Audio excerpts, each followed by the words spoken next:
Web development. What is web development and ನಾನು ಯಾಕೆ ಇವತ್ತಿಂದ ವೆಬ್ ಡೆವಲಪ್ಮೆಂಟ್ ನ ಕಲಿಬೇಕಂತ ಅನ್ಕೊಂಡಿದ್ದೀನಿ? Because when I searched over it, I got to know that it may enhance internship chances and resume, and also it improves creativity and problem solving skills. So ನಾನಿವಾಗ web development ಕಲಿಯೋದ್ರಿಂದ ಏನ್ use ಆಗುತ್ತೆ ಅಂತ ಹೇಳಿದೆ. But what is web development?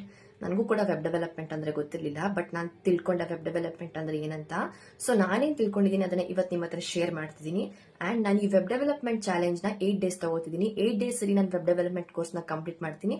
And it's my day 1. Day 1 ಅಲ್ಲಿ ನಾನು ಏನಂತಂದ್ರೆ web development ಅಂದ್ರೆ ಏನಂತ ಫಸ್ಟ್ ತಿಳ್ಕೊಂಡೆ. ಸೊ ನಾನು ಏನ್ ತಿಳ್ಕೊಂಡಿದ್ದೀನಿ ಅಂತಾನೆ ಇವಾಗ ಶೇರ್ ಮಾಡ್ತೀನಿ. ಸೊ ವೆಬ್ ಡೆವಲಪ್ಮೆಂಟ್ ಅಂದ್ರೆ ಲೈಕ್ ಒಂದು ವೆಬ್ಸೈಟ್ ನ ಕ್ರಿಯೇಟ್ ಮಾಡೋದಕ್ಕೆ ನಾವು ವೆಬ್ ಡೆವಲಪ್ಮೆಂಟ್ ಅಂತ ಕರಿತೀವಿ. ಸೊ ಇವಾಗ 2 types ಆಫ್ ವೆಬ್ಸೈಟ್ಸ್ ಇದೆ, like dynamic website and static website. So ಇದು ಒಂದು ನಾರ್ಮಲ್ ವಿಸಿಟಿಂಗ್ ಕಾರ್ಡ್ ತರ. ನಾವ್ ಇವಾಗ ಇದ್ರಲ್ಲಿ ಒಂದು ಇನ್ಫಾರ್ಮೇಶನ್ ಹಾಕಿದ್ರೆ ಅದನ್ನ ಎಡಿಟಿಂಗ್ ಮಾಡೋದಕ್ಕಾಗಲ್ಲ, ಅಂದ್ರೆ ಅದ್ರಲ್ಲಿ ಎಡಿಟಿಂಗ್ ಮಾಡುವಂತ ಒಂದು ಕಂಟ್ರೋಲ್ ಇರಲ್ಲ.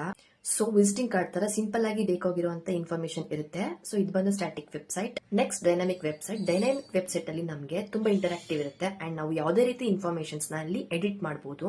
ಡೈನಾಮಿಕ್ ಇಂಟರಾಕ್ಟಿವ್ಗೆ ಎಕ್ಸಾಂಪಲ್ ಯೂಟ್ಯೂಬ್. ಲೈಕ್ ಇವಾಗ ಯೂಟ್ಯೂಬ್ ಅಲ್ಲಿ ನಮ್ಗೆ ಯಾವ ವಿಡಿಯೋ ಬೇಕೋ ಆ ವಿಡಿಯೋನ ನಾವು ಪ್ಲೇ ಮಾಡಬಹುದು. ಲೈಕ್ ನಮ್ಗೆ ಇಂಟ್ರೆಸ್ಟ್ ಆಗಿರುವಂತ ವಿಡಿಯೋಸ್ ಪಾಪಪ್ ಆಗ್ತಿರುತ್ತೆ ಯೂಟ್ಯೂಬ್ ಅಲ್ಲಿ. ಅಂಡ್ ಲೈಕ್ ಅಮೆಝಾನ್, ಫ್ಲಿಪ್ಕಾರ್ಟ್ ಅಂತ ವೆಬ್ಸೈಟ್ಸ್ ಅಲ್ಲಿ ತುಂಬಾ ಪ್ರಾಡಕ್ಟ್ಸ್ ಗಳಿರುತ್ತೆ. ಸೊ ನಾವು ಪ್ರಾಡಕ್ಟ್ಸ್ ಮೇಲೆ ಕ್ಲಿಕ್ ಮಾಡ್ತೀವಿ ಅಂಡ್ ಬೈ ಅನ್ನೋ ಆಪ್ಷನ್ಸ್ ಹೋಗ್ತೀವಿ ಅಂಡ್ ಅಲ್ಲಿ ಬೇರೆ ಬೇರೆ ಆಪ್ಷನ್ಸ್ ಇರುತ್ತೆ. ಅಂಡ್ ಆಲ್ಸೋ ಡೆಲಿವರಿ ಹೋಗ್ತೀವಿ, ಅಲ್ಲೂ ಕೂಡ ಬೇರೆ ಬೇರೆ ಆಪ್ಷನ್ಸ್ ಇರುತ್ತೆ. ಸೊ ಈ ಬೇರೆ ಬೇರೆ ಆಪ್ಷನ್ಸ್ ನಾವು ಚೂಸ್ ಮಾಡಬಹುದು. ಈ ರೀತಿ ಒಂದು ಫ್ಲೆಕ್ಸಿಬಿಲಿಟಿ ಇರುತ್ತೆ. ಸೊ ಇದನ್ನ ಡೈನಾಮಿಕ್ ವೆಬ್ಸೈಟ್ ಅಂತ ಕರಿತೀವಿ. ವೆಬ್ ಡೆವಲಪ್ಮೆಂಟ್ ಅಂತ ಬಂದಾಗ 2 types ಆಫ್ ಸೆಗ್ಮೆಂಟ್ಸ್ ಇರುತ್ತೆ. ಒಂದು front and web development and back and web development. So for example ಈಗ ಒಂದು ಮನೆ ಇದೆ, ಇಂಟೀರಿಯರ್ ಅಂಡ್ ಎಕ್ಸ್ಟೀರಿಯರ್ ಏನಿದೆ, ನಮಗೆ ಕಣ್ಮುಂದೆ ನಮ್ಗೆ ಏನೇನು ಕಾಣ್ತಿದೆ ಅದೆಲ್ಲ ಬಂದು front and web development. So ಇವಾಗ ನಾವೊಂದು ಸ್ವಿಚ್ ನ ಆನ್ ಮಾಡ್ತೀವಿ. ಯಾವ ಸ್ವಿಚ್ ನ ಆನ್ ಮಾಡಿದ್ರೆ ಯಾವ ಬಲ್ಬ್ ಆನ್ ಆಗಬೇಕು ಅಂಡ್ ಒಳಗಡೆ ಏನೇನು ಕನೆಕ್ಷನ್ಸ್ ಆಗಿದೆ ವಾಲ್ ಒಳಗಡೆ. ಅಂಡ್ ಆಲ್ಸೋ ಇವಾಗ ವಾಟರ್ ಟ್ಯಾಪ್, ನಾವು ಆನ್ ಮಾಡಿದ್ರೆ ಈ ವಾಟರ್ ಟ್ಯಾಪ್ ಆನ್ ಆಗಬೇಕು ಅಂತ ಏನಿರುತ್ತೆ. ಸೊ ಇದೆಲ್ಲ ಬಂದು ವೆಬ್ಸೈಟ್ಸ್ ಅಲ್ಲಿ ಬ್ಯಾಕ್ ಅಂಡ್ ಡೆವಲಪ್ಮೆಂಟ್ ಟೈಪ್ ಅಲ್ಲಿ ಬರುತ್ತೆ. ಅಂಡ್ ಇದೇ ತರ ವೆಬ್ಸೈಟ್ಸ್ ಗೆ ಬಂದ್ರೆ ಈ ತರದನ್ನೆಲ್ಲ front end and back end development ಅಂತ ಕರಿತೀವಿ. ಅಂಡ್ ಈ ತರ front end and back end ನ ಡೆವಲಪ್ ಮಾಡೋರ್ನ ಫುಲ್ ಸ್ಟಾಕ್ ಡೆವಲಪರ್ಸ್ ಅಂತ ಕರಿತೀವಿ. ಸೊ ನಾನಿವತ್ತು ವೆಬ್ ಡೆವಲಪ್ಮೆಂಟ್ ಅಂದ್ರೆ ಏನು ಅಂಡ್ ವೆಬ್ ಡೆವಲಪ್ಮೆಂಟ್ ನ ಕಲಿಯೋದ್ರಿಂದ ಏನ್ ಯೂಸ್ ಆಗುತ್ತೆ ಅನ್ನೋದನ್ನ ಕಲ್ತ್ಕೊಂಡೆ. It's my day 1.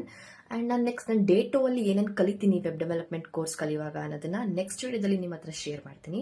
Follow, like, comment for more updates about my engineering journey.